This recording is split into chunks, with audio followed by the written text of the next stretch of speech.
All right. Dirty Sports episode not no, that's the time. It's not 932. Dirty Sports episode 768. We're live on the YouTube in 5, 4, 3. Welcome to the Dirty Sports Podcast. I am your host, Andy Ruther, coming to you live from Cincinnati, Ohio, with my co-host from New Orleans, Louisiana, Joey the Bayou. No Chill Prano. How you doing, buddy? I'm good. It's a little early morning for you. Yeah, 8:30 here. I guess this would be what, Central Time? Yeah, waking up in New Orleans this morning after a long and exciting weekend of shows and drinking and football, of course, football, the glorious, glorious football game. And yeah, here we are. How's everything going down there? Is it like how about I know the hurricane hit hard, but I feel like it hits hard all the time. No, apparently it was pretty hard. Okay. My buddy has lived down here. I think he's been here 12 years. Said significantly the hardest he's been hit since he was here. Gotcha. He had to evacuate their shit still in the streets. I mean, when I was flying in, first thing I noticed, as we're landing, I'm like, every roof in New Orleans is blue. What? That's weird. And then as I got closer, I was like, oh, fuck, they're all tarped. So it was apparently pretty bad. And I didn't know this, but I learned it while I was here.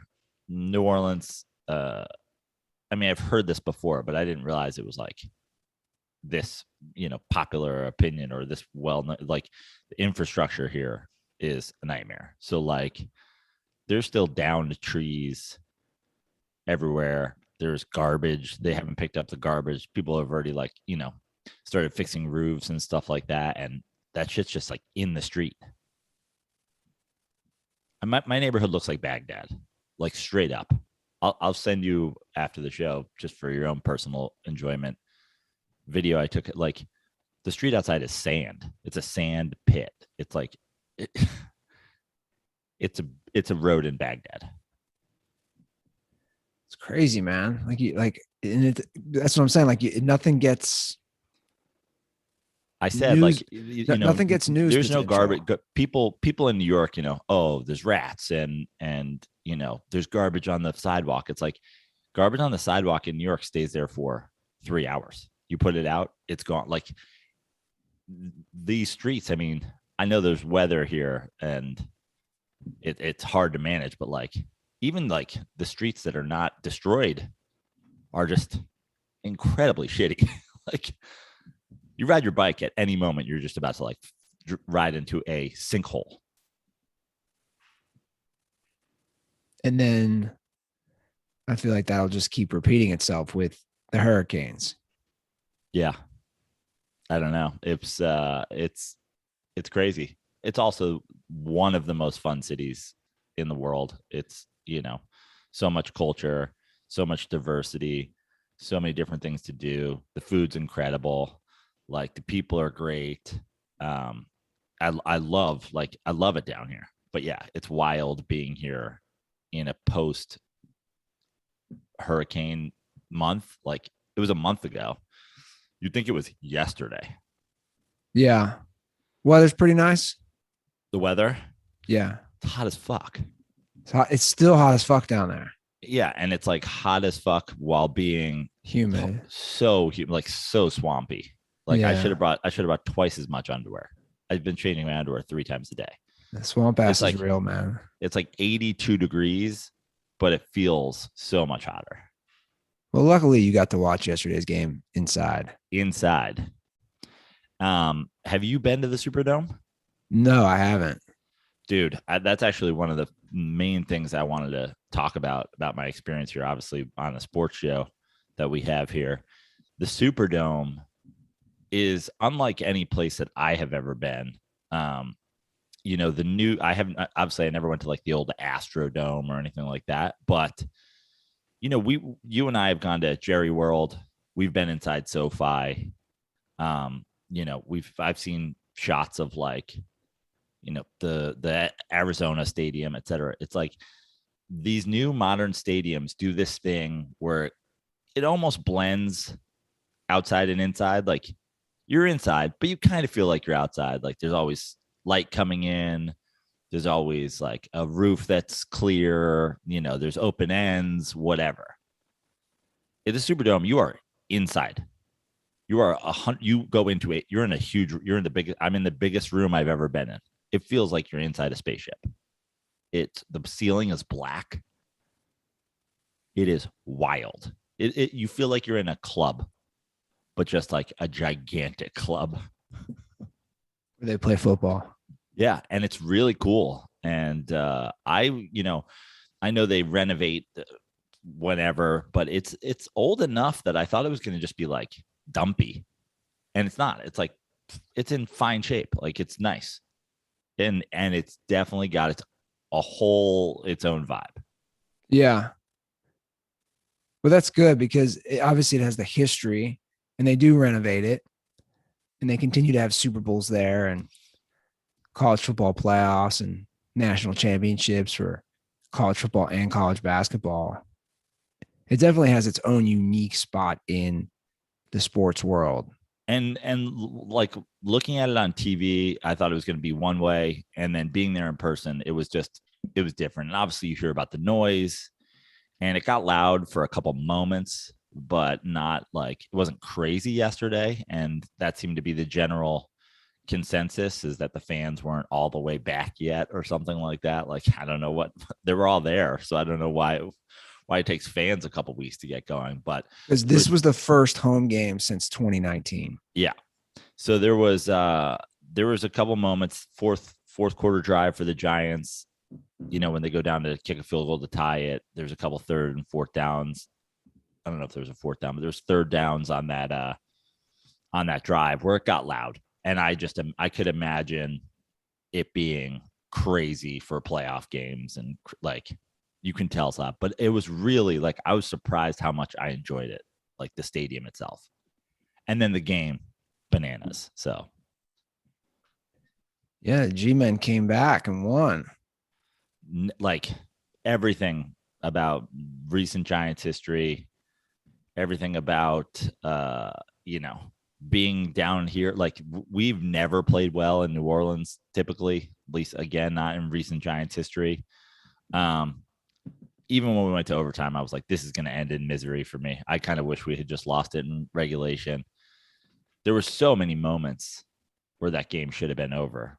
And, but like, what an amazing, like to be here and to watch my team win in that stadium in a game like that it's one of my best sports experiences of recent memory. Yeah, they hung in there. I mean, it's I don't know. I mean, I don't know how many times I'm going to say it. Like, if you're watching that game, you're a Saints fan. Again, there's no faith in Jameis Winston.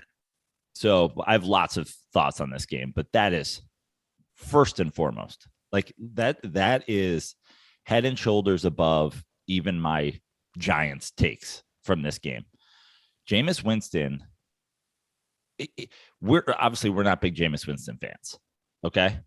And I understand that the strategy is like, let's tame Jameis a little bit, and so he doesn't make these crucial mistakes. That's the problem with Jameis's career. He's mistake heavy, blah, blah, blah, blah. But like, they've gone too far. Sean Payton's gone too far. Don't sign Jameis Winston if this is what you're going to do. Like, why get a guy who is explosive and chucks the ball around and then completely reverse him? Yeah, it's like the wild, fun girl who's a little out of control. And then you like completely tame her, and she settles down, she gets married, and she starts pumping out the kids. But she's not fun anymore. Like, there's no fun at all. Yeah, you're like the only thing, like the one of the main things I was attracted to about her is now gone. Like, I just don't understand. Like, if you're the Saints, you could have gotten so many different people to just be pedestrian. Why would you take somebody that it's really difficult to be pedestrian with and then go? So I looked this up last night. As far as pass attempts this year, what's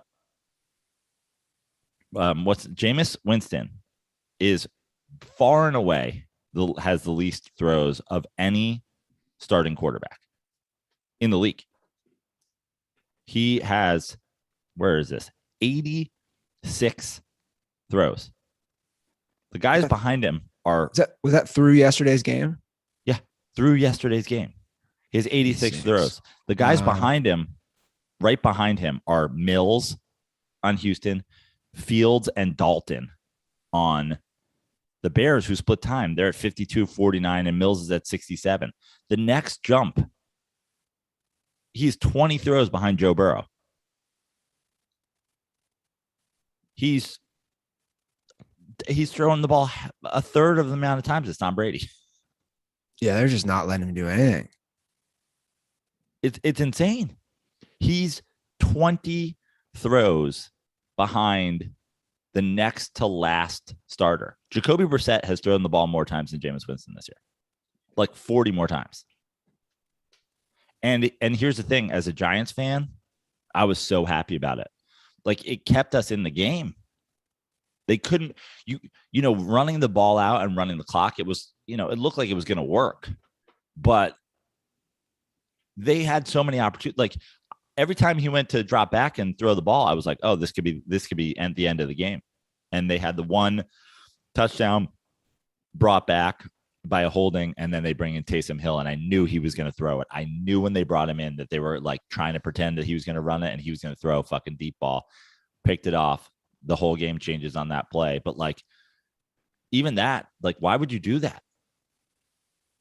It's almost like they went into this season, we're going to be content going 10-7 or 9-8. My other problem with this, and again, like, I'm of the opinion that they shouldn't have made Jameis Winston their quarterback ever, but they did. So, and I totally approve of the idea. Like, if this is how you're going to play, like, get him and tame him a little bit, but like, why not just play Taysom Hill if you're going to throw the ball 80 times through 4 games? Yeah, have a guy who can run too. And then they put him in, and he played great yesterday. But I just don't understand it. I really don't. It's like, why didn't you go and get Tyrod Taylor? Why didn't you keep Teddy Bridgewater? Sure. Why didn't why didn't you just, like, you tried to turn the ultimate not game manager into an extreme game manager. It's fucking crazy. It's almost like, here's a better analogy. Clockwork Orange? Yeah. And he goes through that therapy. Yeah. So that he's not like the brainwashing. Yeah. It's almost like Jameis is going through a Sean Payton brainwashing program where they're sitting him down in front of game film like they did in Clockwork Orange, and they're opening his eyes because we all know he's had eye problems. And could you imagine if I got lured away from our podcast by another podcast and they were like, we want you to co-host the show. We're going to give you money to co-host the show. First and foremost, you can't push Miller Lite ever. It's like the one thing you can't do. You can never talk about Miller Lite. I'd be like, what? Yeah. Why would you hire me for this job? I know. Shave your mustache and never mention how much you love Miller Lite. Oh, okay. Also, Carmelo Anthony's name can never be mentioned. Yeah. Ever. No Carmelo Anthony. You're fired on the spot if you mention his name ever. Andy, we want you to headline our comedy club. We want you to do 3 hours of comedy every night and no Taco Bell references at all. Like, absolutely can't talk about Taco Bell. Unbelievable. Unbelievable. You had to do it. I thought you were going to go with the Kings Island reference, which I visited, by the way. Lovely, lovely Saturday morning. I'll just say, good time to go in the fall. Yeah, it is like it's now turned very like peculiar for me when I watch those games. But with the win, just one win, you're only a game back. Oh no, I'm sorry, you're 2 games back because Dallas is The 3-1. Giants. Yeah. So we played the Dallas next week. So, with a win in Dallas, not getting ahead of ourselves, but that would be getting us to 1 game. Listen, the Giants, it's our coach. Parcells was the guy, you are your record. But like, even yesterday, when I thought we were going to lose that game, I was like, we're going to be the best 0-4 team in history. Like the Giants could very easily be 3-1, but they're 1-3. But that performance yesterday, I mean, I thought, first of all, we always say it like, yeah, every quarterback in the NFL can be really good when they have time. Daniel Jones had time yesterday, and he looked brilliant, in my opinion.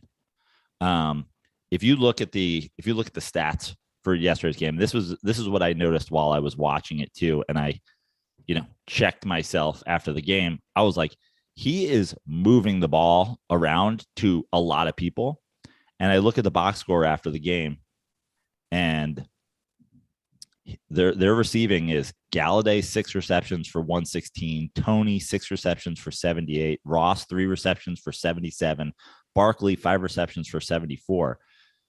That's their first 4 guys are over 74 yards or more receiving, 70s in the 70s and 70s and the 70s and 116. And then you got Ingram and Rudolph both with 20 something. Like, that's spreading the ball around pretty evenly. And Galladay, had the big catch at the end of regulation that moved him up there. Otherwise, they would have had everybody like in the 70s and the 80s, 4 or 5 receivers. Do you think they finish ahead of the Eagles in that division? Yeah, I do think they finish ahead of the Eagles because I think they'll beat the Eagles.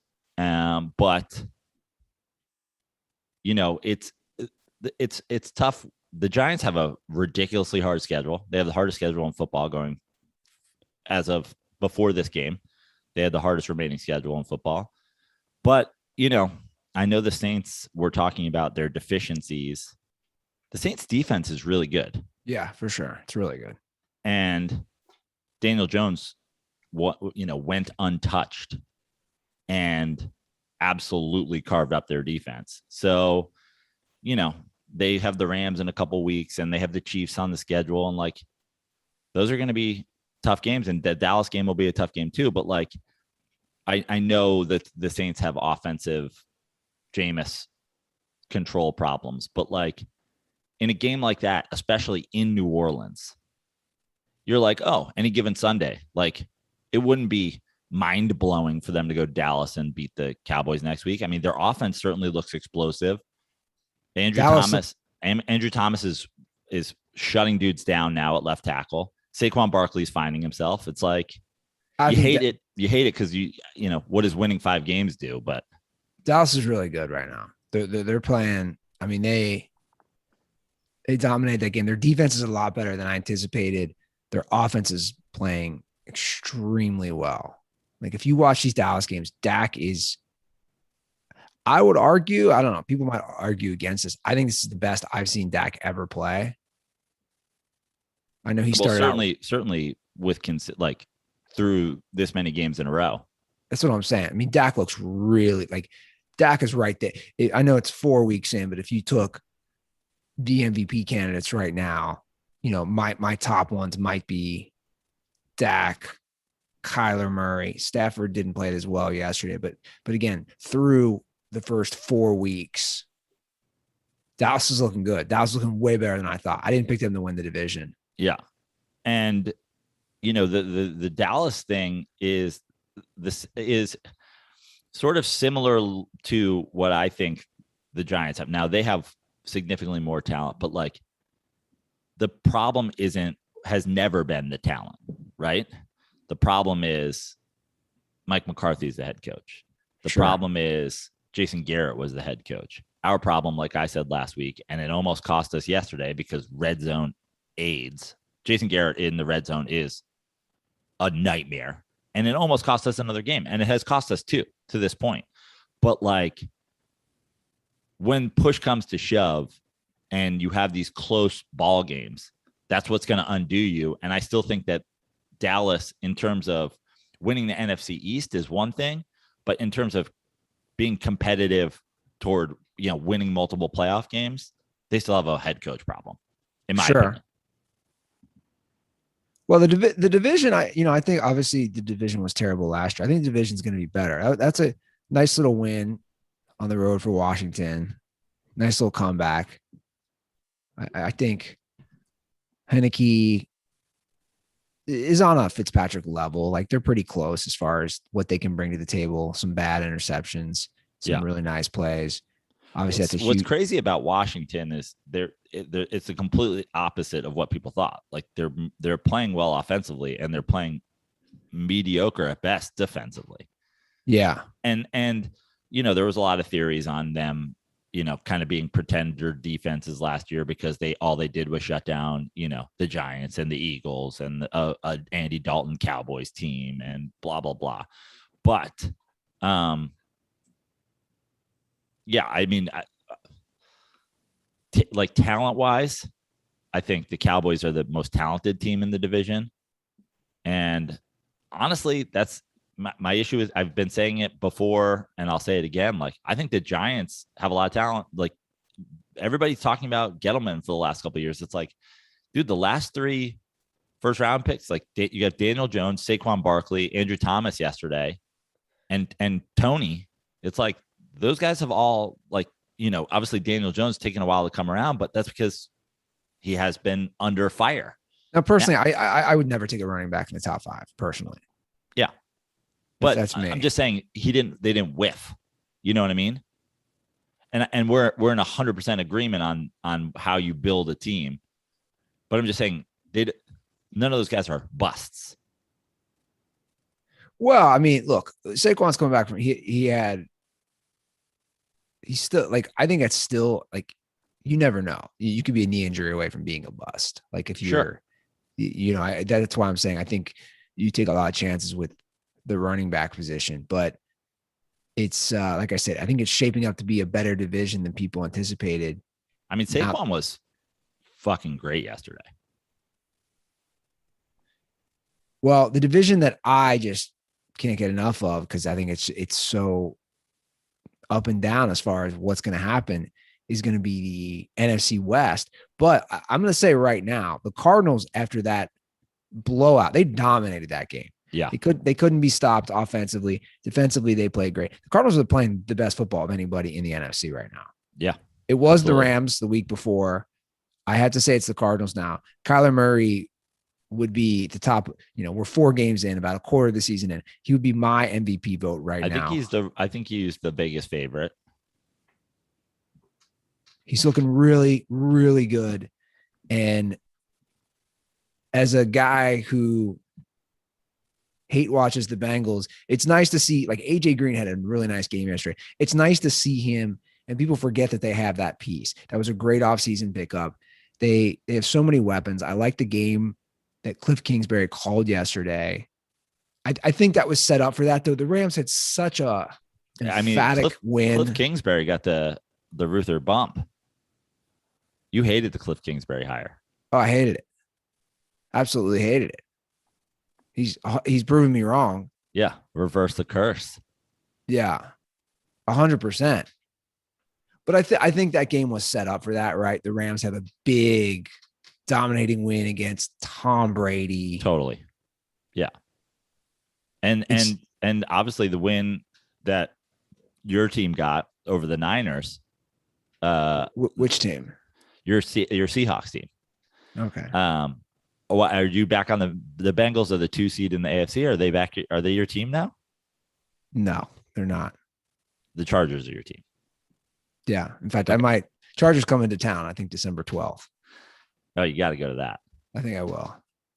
I think it's is the Packers at Bengals next week? Yeah. It'd be good to go see A-Rod too. Yeah, that's the Cincinnati. I knew this was going to happen. The Cincinnati fan base is delusional, and they're riding high on a 3-1 against teams with a combined 2-8 record. Yeah, I'm a Bengals hater, but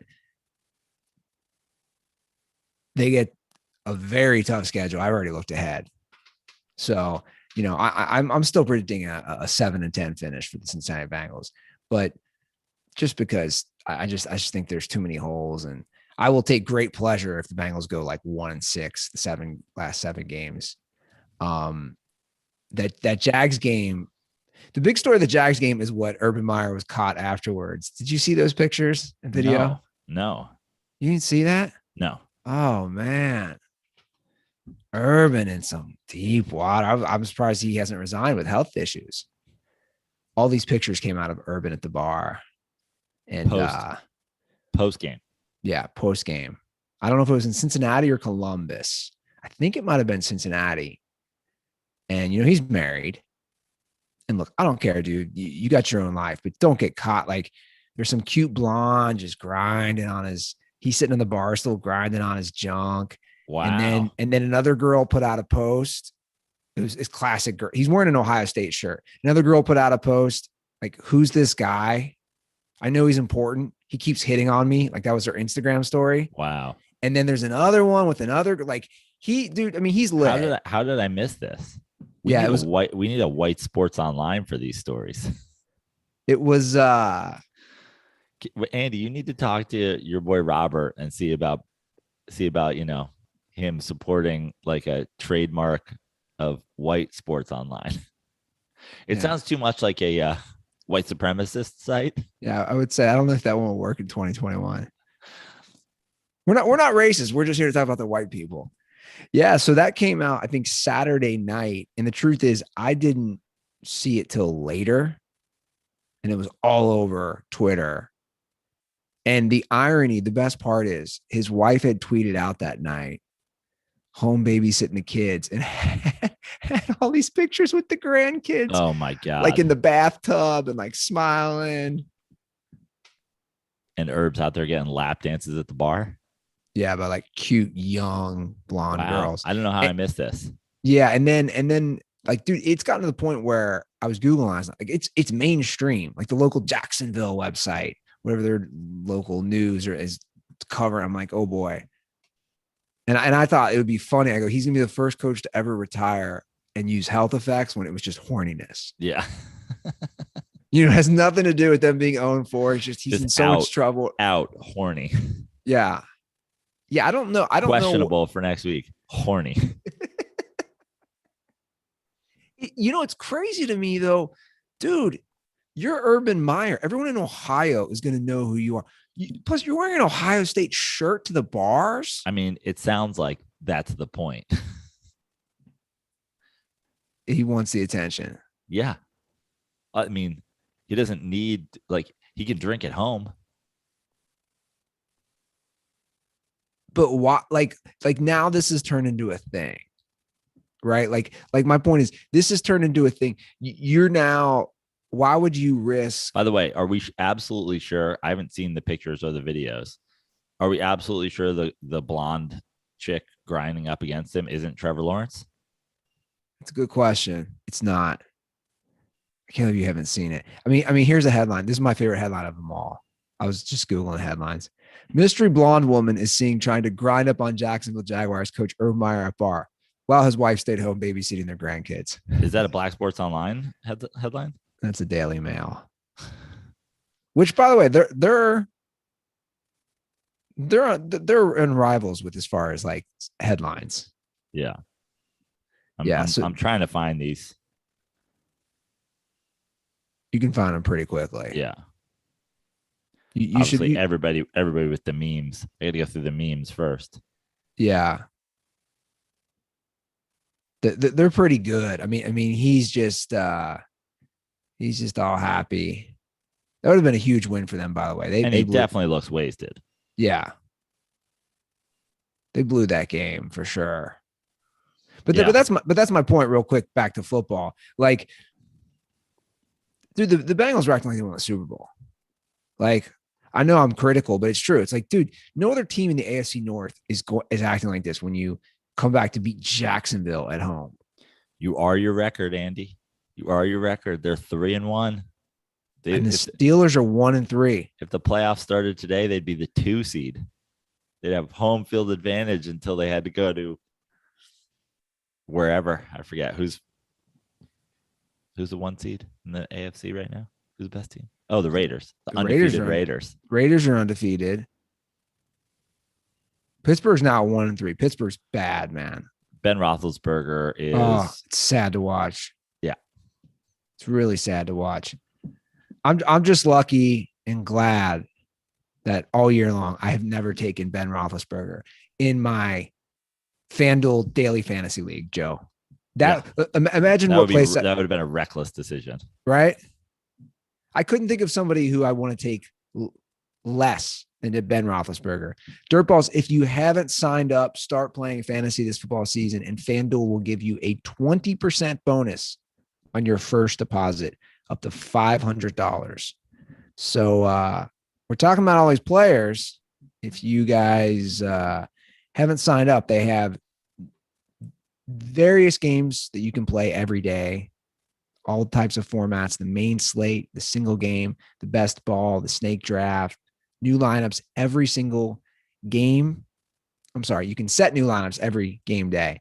You can play private contests with your friends. And I'm feeling good because I did have Russ yesterday. I went ahead and I said, I'm going to trust Russ and 2 touchdowns, throwing, 1 running. That was really good for my fantasy. So experience season-long wins without the season-long waits. Sign up today at FanDuel.com/dirty to claim your bonus and start playing today. That's FanDuel.com/dirty. Age and location restrictions apply. Bonus issued is non-withdrawable site credit that expires after 30 days. Guys, get on there and look for Andy. His username is iHeartUnlimited. That's it. Exactly. I want to talk about, I don't want to really talk about the Seahawks that much, to be honest. I'd like to talk about the 49ers, though. Okay. So I want to give you a heads up. Obviously missed all of the early games because I was at the game. Caught this, finally get out of there. Bike. We rode a tandem bike to the stadium. That was a whole other the scene around the stadium is wild. But so then by the time we biked somewhere, I basically caught the second half of games. And then obviously I watched the late night game. So this week you'll be taking the lead. No, and that's fine. Yeah, cool. I had all the games on, I was in my lair in the basement. And like I said, I'd like to talk about the 49ers because Jimmy G gets hurt again. Mm-hmm. And everybody wanted Trey Lance and he was thrown in there. Real shaky start, in my opinion. The numbers don't necessarily show it.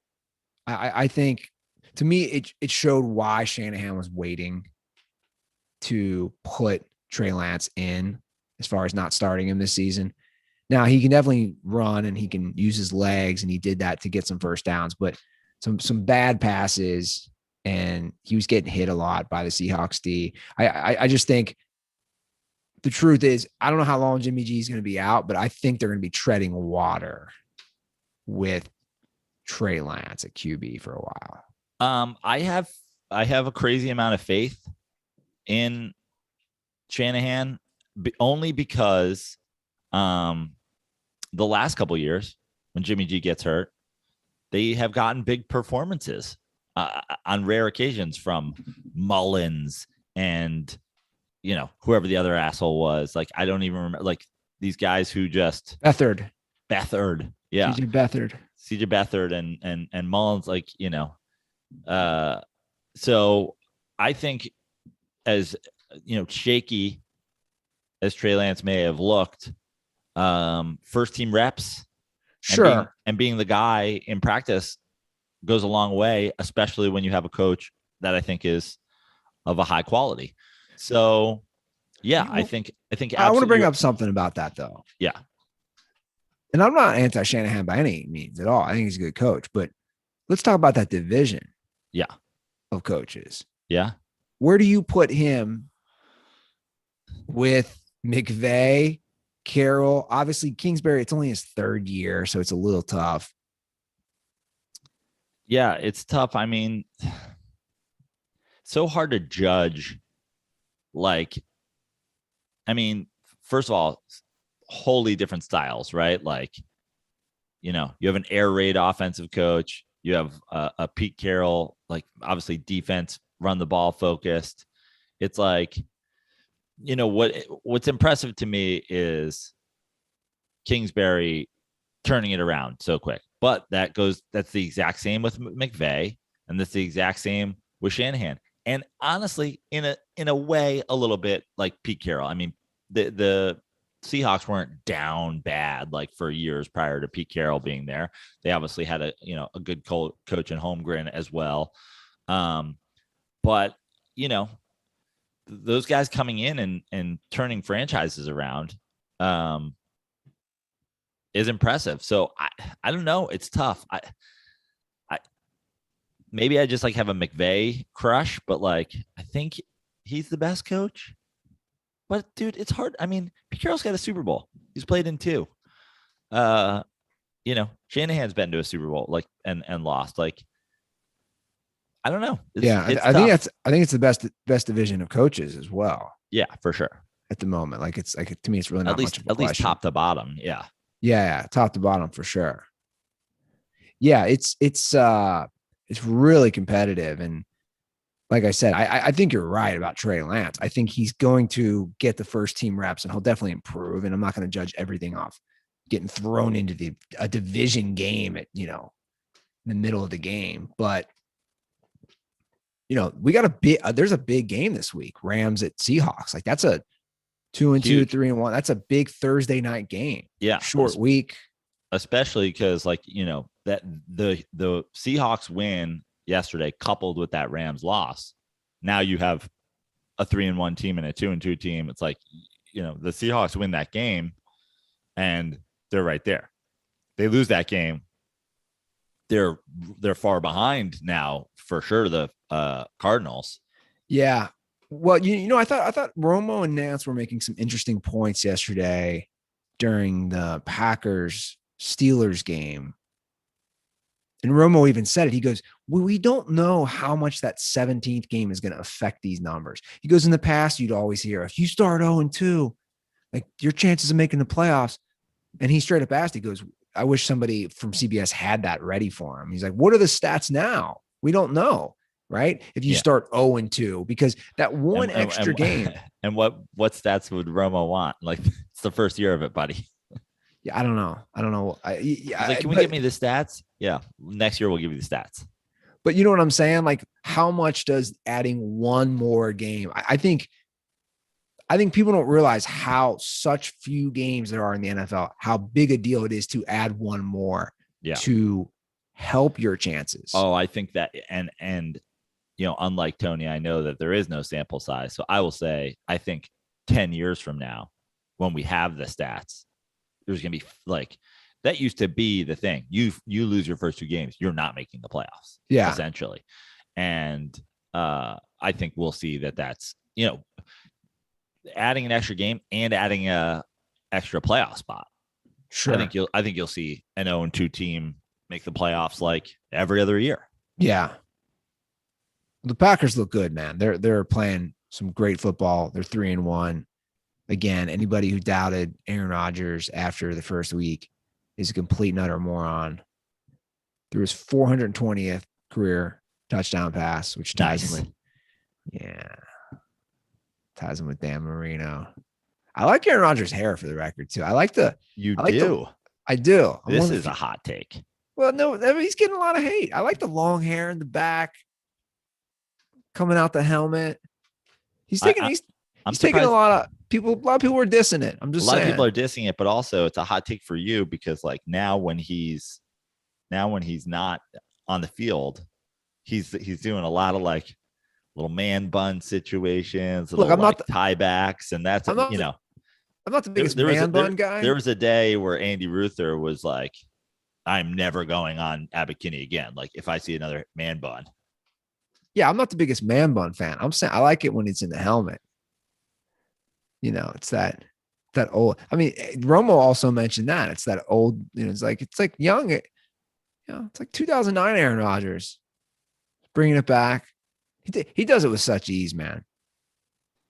It's going to be easy, in my opinion, for them to run away with that division. He really is like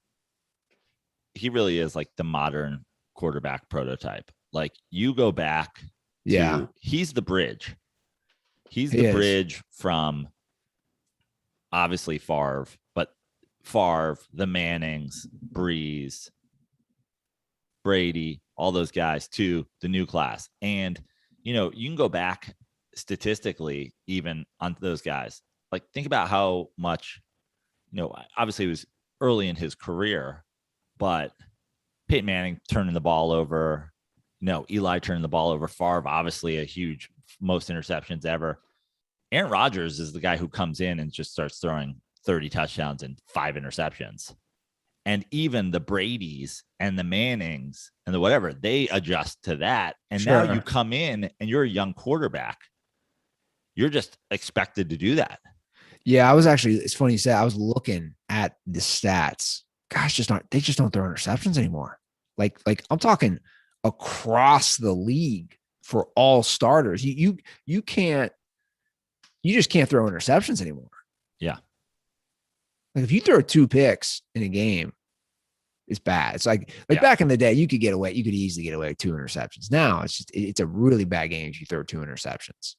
Yeah. I mean, and we've talked about my team, but like that was the fear yesterday. Is like, oh, where's the Daniel Jones pick coming in? Where's the Daniel Jones fumble? Is he going to do it? And then when he doesn't, he has 1 pick that's a punt at the end of the first half on a Hail Mary. But like, now that's his first pick of the year. And that's the difference between him. You see a guy like that and you're like, oh, he's playing well. Yeah. He's just not turning the ball over. Yeah. That's it. That's the difference. Did you see that Jared Goff turnover? Yeah. Oh my God. Dude. Poor Jared Goff. Like that's a game, by the way. I had that game on. That's a game where the score wouldn't say it and how it played out. Lions kept driving. They just kept turning the ball over. Like they're in that game. Lions gonna lion at this point. Yeah. It's really like that's got to be the all-time worst like downgrade for somebody. Jared Goff goes to Cal, McVay, Los Angeles, brand new stadium, Detroit. He goes to Detroit. Yeah. The joke for Goff was on the, Hard Knocks. He doesn't know where the sun sets. Well, or the sun rises. He doesn't need to know in Detroit. They don't have sun. There is no sun in Detroit. There is no light. It's just darkness. That's got to be one of the worst downgrades. I wonder if he's still with his girl, because he had like one of those like attractive, I don't know if she was an Instagram models. I would argue there's no way she stuck with him to Detroit. She probably did. He's still really rich. He is really rich, but like you said, she goes from beach sunsets to. Now she might still be living in his like Thousand Oaks mansion, and God knows who's coming over and hitting golf balls with her now. But yeah, I bet you technically they're still together. Exactly. Meanwhile, he's eating mom's spaghetti on 8 Mile, turning the ball over 4 times a game. Yeah, he's a spokesman for Little Caesars. I really hope he is, by the way. That'd be so great. I really hope like he is the prime $5 hot and ready. Yeah. Can you imagine if they did a Jared Goff 2 for mediums meal and he was just like medium. I think he is perfect because you can have some good games from him. Just like with Little Caesars, it hits the spot, but it's nothing special. Like I'll take it one step further. He's not just a medium pizza. He is a pizza from Little Caesars. It's a Little Caesars medium, which is insane. I don't even think they offer those, by the way. Yeah, because the larges are hot and ready. So they have to make you a medium. Yeah. That's they're like, why don't you just take a large? It's $5 and it's already ready. And you're like, no, I want a Goff. I'll pay $7. I'll pay $7 for a medium. You know what I noticed yesterday? They're like, well, we only have them cold if you want them now. Yeah, it's great. A cold, medium, a cold and not ready. Now you've really downgraded Goff. You've turned into like a Davis Mills. It's like a half, it's like those half baked pizzas where like you got to get it home and finish it. Oh, I did notice something yesterday that I added to my notes. I didn't see, and I could have missed one, so somebody can tweet at me or whatever. But I'm watching most of all these games. I didn't see a single taunting penalty. No, and I saw some taunting.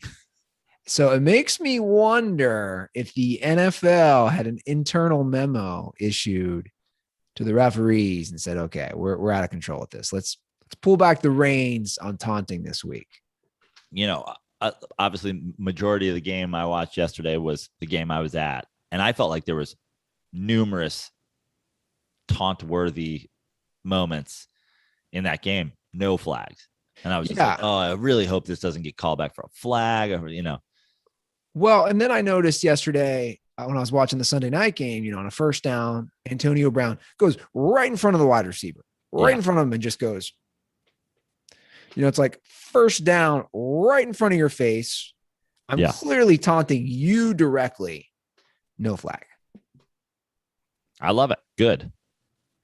Yeah. I hope they have corrected it. That was a wild game last night. You know what? I'm even like here. It seems so obvious that like things can be finable, but not penalties, right? NBA does that. Yeah.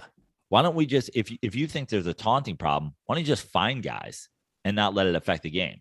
Sure. Just send, they just get a $5,000, Shannon Sharp always says he's going to get a FedEx from the New York office. Like, just like, yeah. And guys will stop doing it, but it won't affect, we won't be like, oh God, this random thing affected the outcome of this football game. Yeah, I agree. They could do that. Did you catch that game last night? I did. Yes. It was an exciting game. I'll tell you what, Mac Jones, I know Collinsworth was slurping him, but I thought he played really well. I mean, how many passes did he complete in a row in the middle? 19 or something like that?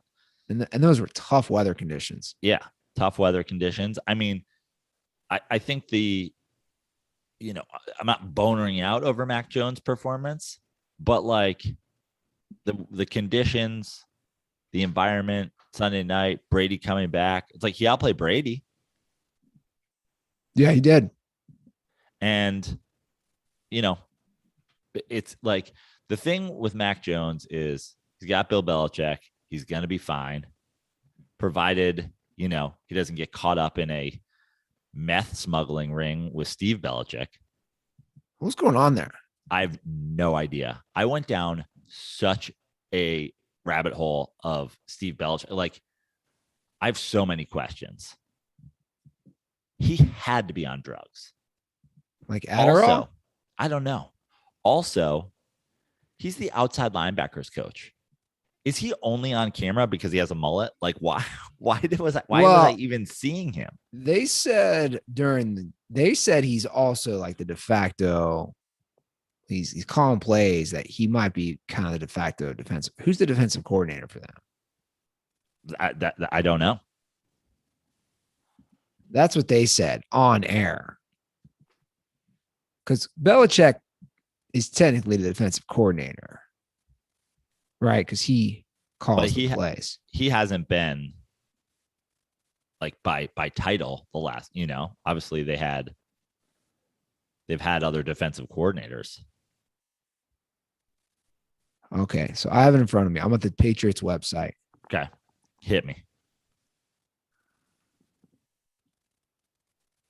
They don't have a defensive coordinator listed, so that would make sense. Okay. So they have a D-line, inside linebackers, outside linebackers. Another Belichick's like the safeties coach. Brian, who looks now different. Yeah. Do you think Bill Belichick approves of the crazy looks that Steve has had through the years? Or do you think Bill Belichick's, why are you fucking rocking a mullet? Why are you rocking a mullet? Or do you think Bill Belichick, the kind of guy who thinks mullets are fucking awesome. I love his mullet, for the record. It's insane. And he's had like 5 different psychotic hairstyles through the years. I do. He's my brother put it. My little brother texted me. He goes, "He's a WWE character. Like, Yeah. what is going on with this?" He is. Steve Belichick is a WWE character. Yeah. And I don't know. If you look at his history, it's like, you know, I don't even know if I'm going to get these WWE references right, but like, it's like how like the Heartbreak Kid became like X-Pac or whatever. Like, you know, like X-Pac. X-Pac. It's like, one day he's X. One day he's this guy, and then the next day he's like, no, now our vibe is like we're you know, white trash. We're gonna go mullet vibes. That's like our next shtick. I love it. I will say I am surprised. Belichick doesn't seem like the nepotism type of guy. I mean, 2 of his kids, he's got the outside linebackers coach and the safeties coach, and it seems again like Mullet Boy might be calling, or at least co-defensive coordinator. And what's crazy is he played lacrosse, and then he was like at Rutgers under Shiano as a long snapper. Like, he doesn't even have like defensive college playing experience. Really? He wasn't like it's not like he's like going to Middlebury and being the captain of the defense in like Division III, and you're like, oh, you know, he's got all the brains for it, but he just didn't have the side. Like, yeah, this is crazy. I'm looking at his bio on the Patriots website. After playing 4 years of lacrosse at Rutgers, Belichick walked on the football team as a long snapper to help in preparations for a coaching career. He was a 3-year in high school. He was a 3-year starter at linebacker, tight end, and fullback, as well as the long snapper in high school. He only plays psycho positions. What is he on? And by the way, now that we're talking about drugs and people in this game that I think are on drugs, I have a hot take. Go for it. You know, we talk about Tom Brady and Tom Brady's 45, blah, blah, blah, blah, blah. I'm going to say this. I do not think Tom Brady is on any sort of illegal substance in regards to like the NFL rules. But I think Tom Brady is on something that will one day be illegal by the NFL rules. Well, that doesn't surprise me. I'm saying it wouldn't surprise me. He is definitely on the shit that only Tom Brady gets now, but then will one day be available to the masses. Is this like A-Rod going to Europe for the blood stuff? Yes. This is my prediction. Tom Brady is currently taking something that one day will become more, you know, readily available in like gyms and shit like that. And then the NFL will be like, hey, we got to do something about adrenochrome. Sure. Tom Brady eating the adrenal glands of small children. It really is amazing. But because, dude, what is with like every picture of him? And he like looks great. He just looks good. But he also looks crazy. It's always like wide-eyed, but Tom Brady back in the day, very soft looking thing. Now everything's it looks like he's always tense now. Like everything's very tense in his face. He made some really nice throws. It's going to be so weird when one day the NFL says that you're not allowed to eat babies. They're going to be like, listen, we didn't think we were ever going to have to do this, but you're not allowed to harvest the organs of babies from, you know, third world countries. But like he doesn't even them. Yeah, he doesn't even have wrinkles. Like the guy's face is like he gets better with. He's 45. He's aging in reverse. That's what I'm saying. Yeah, he looks even better. Yeah, but like, dude, you look at my face. Like, I got a lot of bags under my eyes. I got a lot of wrinkles. I got wear and tear. You know, I really feel like this is. I really feel like this is like Illuminati shit that's only available because it's Tom Brady, it's Giselle, Brazil, like the money that they have, the people that they've talked to through the years. You know, I'm sure a girl like her Oh, to keep models come and go, to keep that going. Like there's probably a guy who's like, oh yeah, you don't know about eating Brazilian babies? And she's like, yeah, I do, but like, I didn't think I would have to start. And he's like, no, you have to start by the time you're 35. And Tom's like, you're eating babies? And she's like, yeah, and you should be eating babies too. Not all of them. Don't eat the bones, Tom. I hate the bones. I do laugh every time they do a Patriots game and they show Robert Kraft. And I mean, look, how can you not think of when they show him in the owner's suite? I just think about the Jack Shack in Florida, and I just laugh because it's so funny to me how that just went nowhere. Dude, I don't care. You want to go? You. That's where your mind goes. Mine goes to that Robert Kraft was participating in the human trafficking of sex slaves, and did he know about that? Hold on. And they're having these women separated from their babies so that his quarterback can eat their babies. Like what? Yeah, that could have happened. They're like, listen, we're going to use you to give hand jobs, and we're going to use you for your adrenal glands. And guess what? You're not supposed to snort it. You're just supposed to eat it. But Steve Belichick is snorting it. And that's why he is giving cunnilingus to his headset. Cunnilingus is such a funny word. I mean, the nose and the whole thing. Yeah. If Steve Belichick winds up dead of fentanyl overdose, like literally no one who saw that clip will be surprised.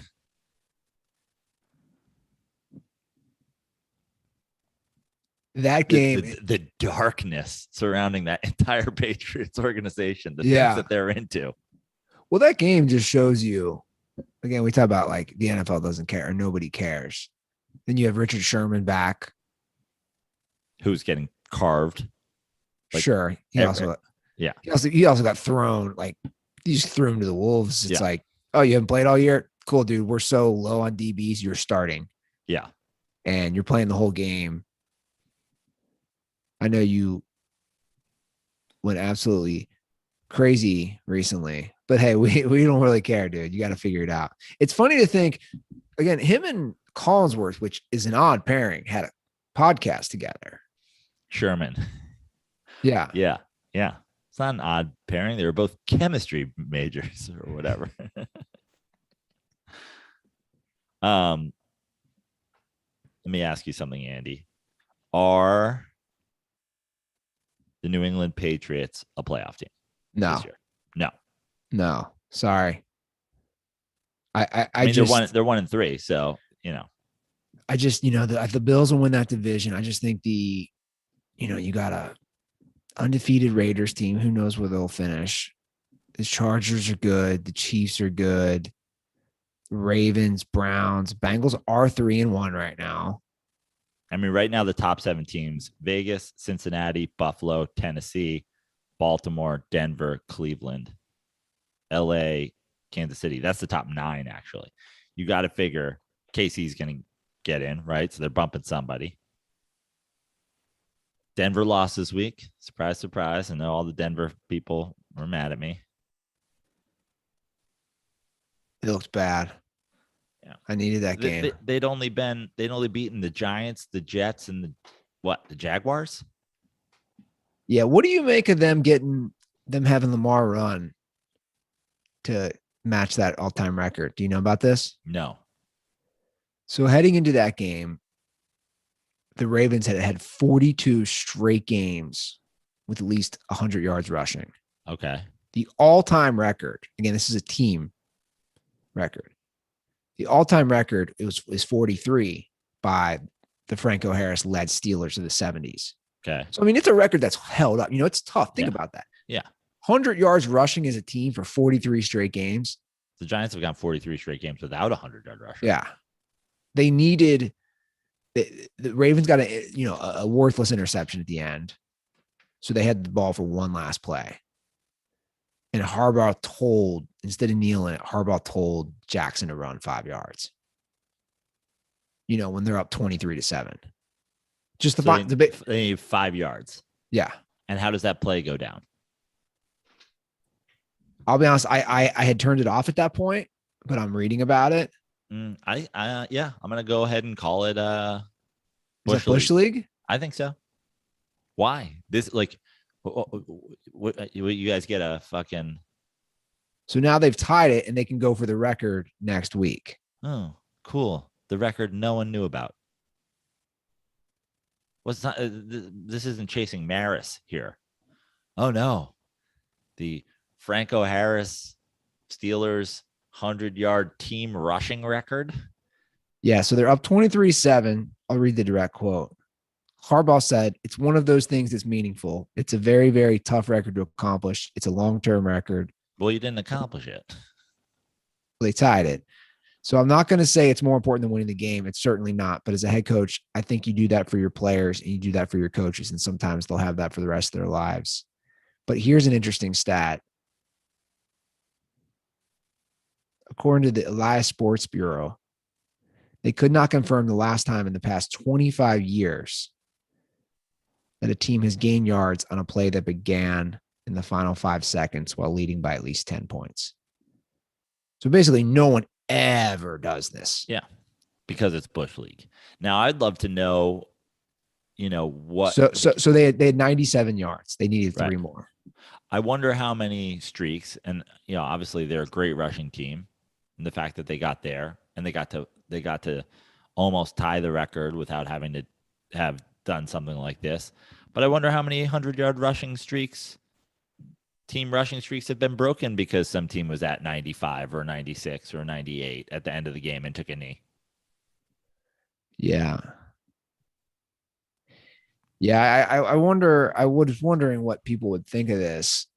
So they got at least 100 yards ever since Lamar Jackson became the quarterback, November 18th, 2018.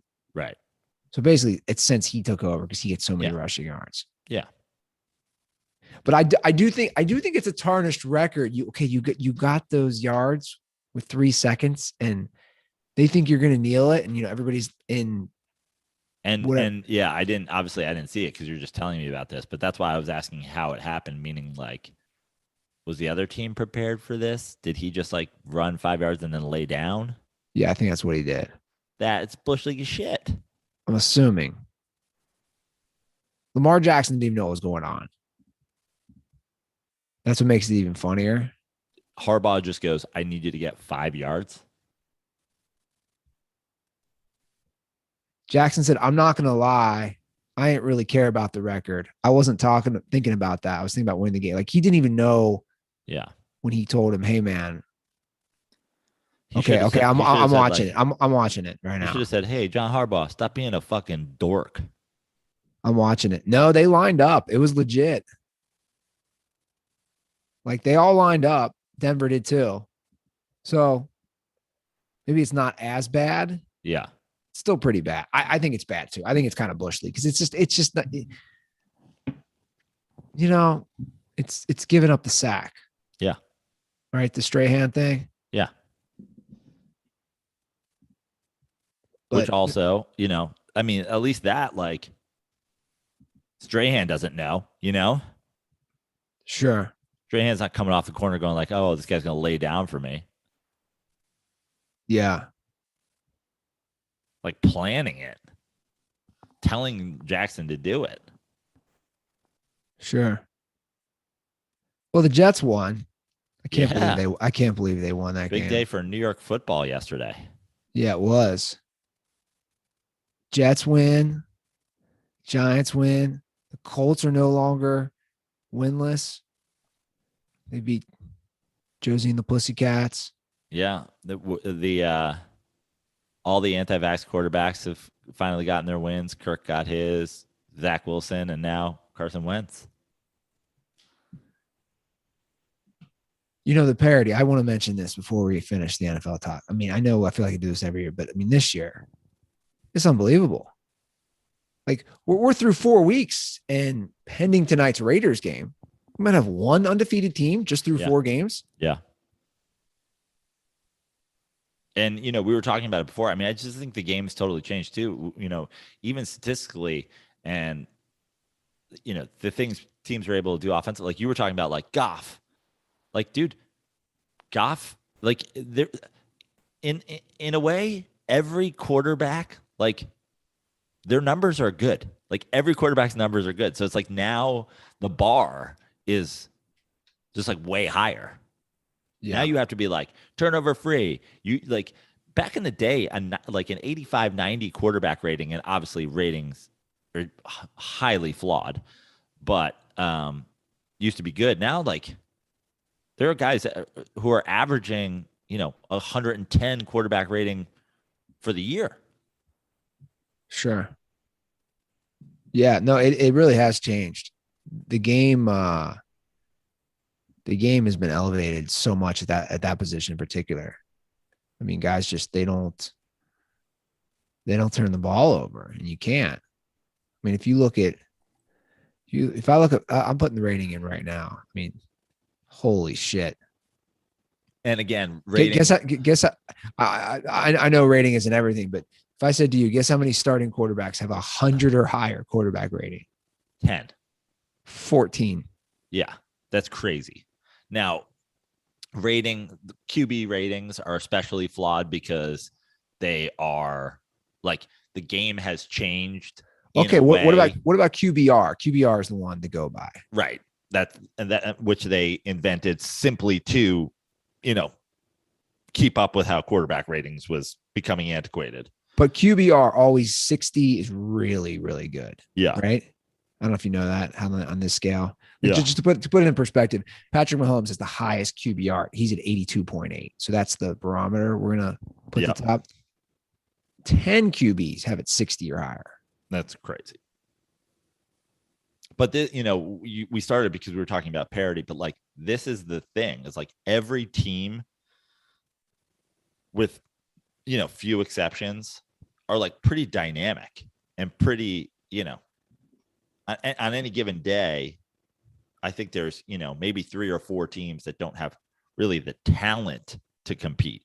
I think everybody else is truly like talented. Yeah.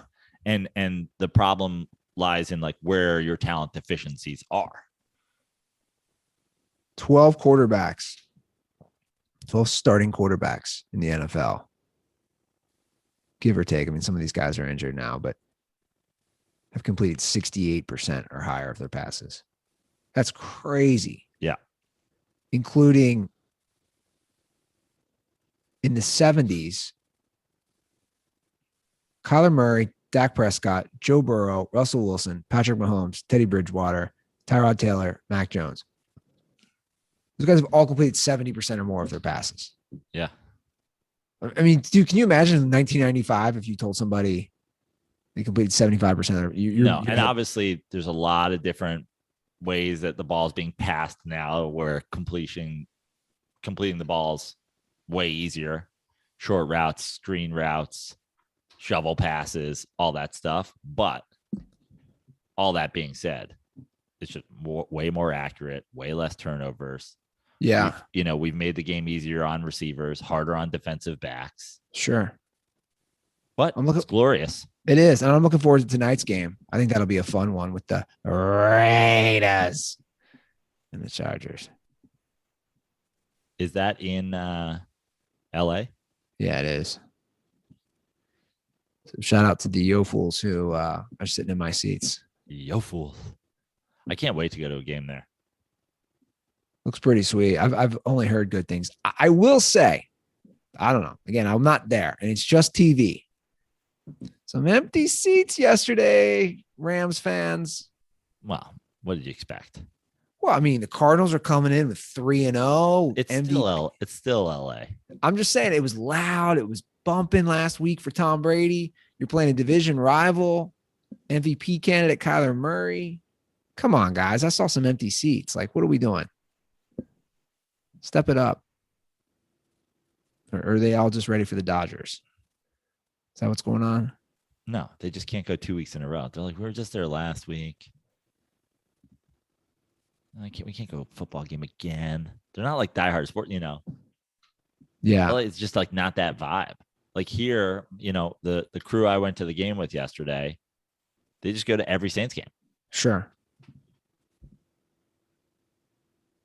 Well, we can segue into a discussion about Major League Baseball playoffs. Before we do that,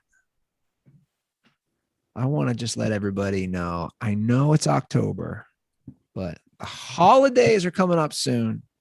So if you're selling anything online, you got to prepare for the busiest time of year.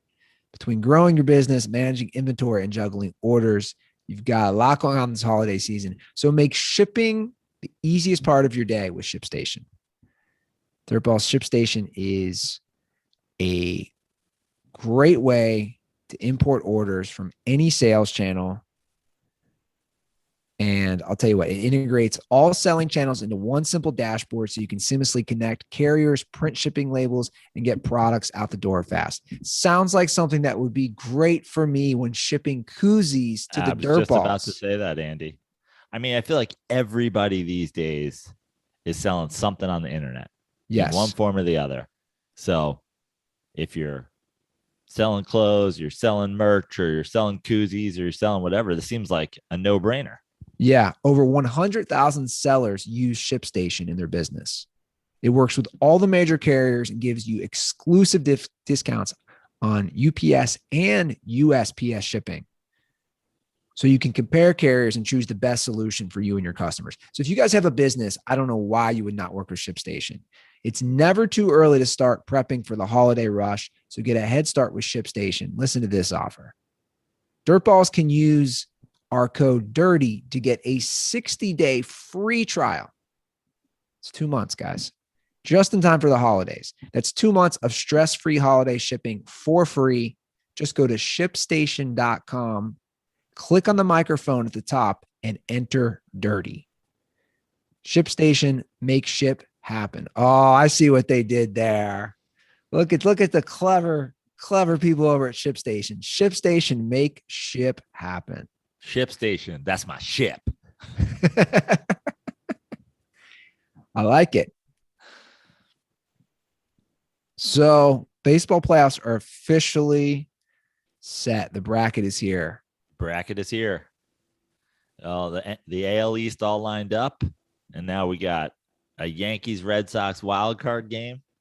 The Rays, who I wrongly predicted on the dirty slides would have a fallback year because that seemed to be what they have done lately, are back in. Houston's in.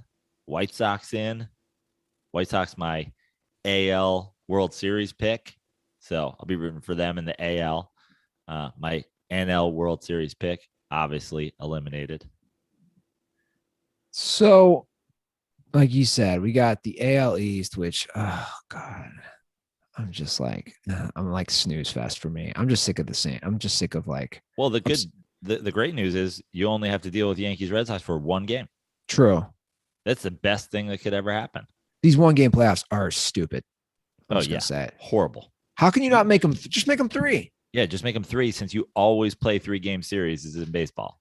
Like in the history of baseball, it's the dumbest thing ever. They've been like, well, 1-game series prove absolutely nothing. Every series should be 3 or 4 games, and then baseball will go at minimum.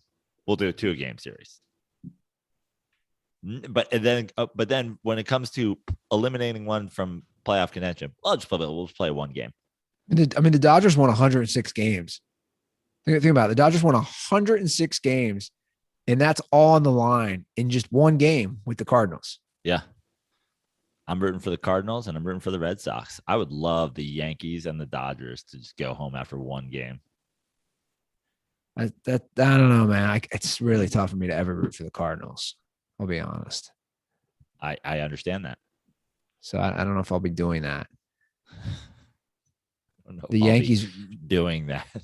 The Yankees, Red Sox. I'm rooting for neither. And then the poor so the I'd also like Giants, to see Giants Dodgers. That would be fun. that will be fun. Yeah. White Sox Astros will be good too. Yeah, I'm into that. So will Braves Brewers. So the playoffs start on Tuesday night. Yeah. Yankees at Red Sox. Who do you like right now that we're into the playoffs? Who do I like to make the World Series? Well, I'm going to ride with my AL pick. I'm going to ride with the White Sox. And then, sadly, I mean, first of all, I think the Brewers are really good. By the way, for the record, that's who I'm rooting for. Love the city of Milwaukee. Okay. Shout out to Guy on Couch. Had a lovely visit there. I'd like to go back. He's already offered me. His brother-in-law has season tickets for the Bucks game. He said, pick any game. I don't think he said pick any game. Pick a game. Come back up. Come back to Milwaukee. I'm rooting for the Brewers. I'm rooting for the White Sox, and I'm going to stick with my White Sox pick in the AL. I'm rooting, I guess, for the Brewers, but I think it'll probably be the Giants-Dodgers winner. That's where I'm at. I definitely don't want the Dodgers to make another World Series. Yeah. I'd be stoked with that Giants White Sox World Series. That'd be awesome. Good towns. Yeah. You're right. That's true. I get sick of the same one. Like Tampa. I predicted preseason. I predicted White Sox Mets, and now I'm predicting White Sox versus the two teams that were used to create the Mets. Well, White Sox Brewers could be fun. I mean, the proximity. You got it's just 70 miles separating those two cities. I wouldn't be sad, to see the Brewers get in there. Obviously, had some basketball success this year. Packers are playing well. Maybe it's the year of Milwaukee. Yeah. How much Miller Lite will be drank this sports year? Oh my God. A lot. If they get two titles, because the Brewers have never won a World Series. Correct? I'm correct on that, right? I think so. I don't think the Brewers have won a World Series. They made one? Maybe in 1980? 82. I'm pulling it up. Yeah, they've never won a World Series. They've been to one World Series. They won the AL pennant in 82. Wow. Is that the Robin Yount days? Right? Brewers have never won a World Series. A few seconds. What's that? I said I lost you there for a few seconds. Oh, sorry. I was saying the Brewers have never won a World Series. Yeah. Yeah, so I'll be rooting for them. So what's the plan for you? You got to hop on a plane and head back today? Yeah, so I have a flight out this evening. So I'll be checking out of my Airbnb here in the next hour or so. And then I have a day of kicking around New Orleans. One last hurrah, some of the daytime spots, maybe go get some beignets. I still have not done the charbroiled oysters I like, so maybe hit those. And then a flight back tonight and hopefully land and catch a little bit of the Raiders-Chargers game. Go Chargers. I think they're going to represent. I'd love the Raiders to be 4-0. Raiders. Yeah. It'd be interesting. Well, look, we'll let you get out of here. Okay. Thanks, Andy. We'll keep it tight. I can go keep it tight. We'll do calls. We'll do heavy calls on Thursdays. 310-359-8365. Yeah, give us a ring. We'll do some more calls on Thursday. and I'll get my butt upstairs and make a little breakfast scramble as well. And as always, you guys can follow me on social media, Joe Prano on everything except for Twitter at Fix Your Life. Go to my website and check out where I'll be performing. Got some shows coming up with Eddie Ift. Going to be in San Diego in a couple weeks. Going to be traveling with him, I think, to Wilmington, North Carolina, and Naples, Florida, and Key West. But also, if you guys are not sure whether or not I'm coming to your town, slide into my DMs and ask me. Not a ton of dirt balls down here in New Orleans, so hopefully you guys are in Florida and San Diego and all kinds of the other places I'm heading with Eddie. So hopefully I'll see you guys soon. You can follow us on Twitter at The Dirty Sports. If you drop a podcast review on Apple, leave your Twitter or Instagram handle, and I will send you 2 free koozies in the mail. And those will be coming out of the brand new mailbox that my brother and I installed. Nice. And by that, I mean, he installed it and I sat there and made jokes.